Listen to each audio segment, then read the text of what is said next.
இன்னைக்கு நைட்டு டின்னருக்கு சிம்பிளா பாஸ்தா தான் பண்ணியிருந்தேன். இந்த மாதிரி பாஸ்தா பண்ணி குடுத்தா எங்க வீட்ல எல்லாருமே சாப்ட்டுருவாங்க. இதுக்கு நீங்க என்ன மாரி பாஸ்தா வேணாலுமே எடுத்துக்கலாம்.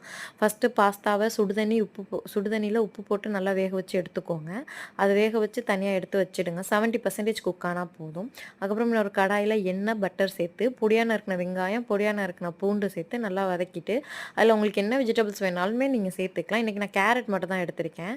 கேரட் மட்டும் தான் எங்க வீட்ல கொஞ்சம் சாப்பிடுவாங்க. இல்லாட்டி மத்த எந்த காயா இருந்தாலுமே தனியா எடுத்து வச்சுருவாங்க.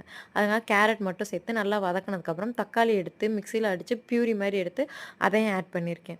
ஆட் பண்ணதுக்கப்புறம் உங்களுக்கு அந்த பச்சை ஸ்மெல் போயிடும். பச்சை ஸ்மெல் போனதுக்கப்புறம் கொஞ்சம் கரம் மசாலாவும், கொஞ்சம் மிளகாத்தூளும் போட்டு நல்லா வதக்கிருங்க. வதக்குனதுக்கப்புறம் உங்களுக்கு அந்த ஃப்ளேவர்லேயே தெரியும். உங்ககிட்ட அப்போ சோயா சாஸ் இருந்துச்சு அப்படின்னா, சோயா சாஸும், பீஸா பாஸ்தா சாஸ் இருக்கும் இல்லையா?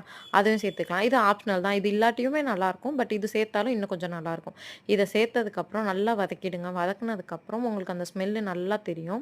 அது ஓரளவுக்கு அது ரெடியாகி வந்துரும். அப்போ நீங்க தேவையான அளவுக்கு உப்பு ஆட் பண்ணிட்டு, நீங்க வேக வச்சு எடுத்து வச்சிருக்கீங்க இல்லையா பாஸ்தா, அதையும் சேர்த்து நல்லா கலரிறணும். கலரிட்டு உங்ககிட்ட சீசனிங்க்கு இருந்துச்சு அப்படின்னா, நான் இது இன்னைக்கு சேர்த்துருக்கிறது வந்து பேசில் சீசனிங் சேர்த்துருக்கேன். அதுக்கப்புறம் மிக்ஸ்டு ஹெர்ப்ஸ் சேர்த்துருக்கேன்.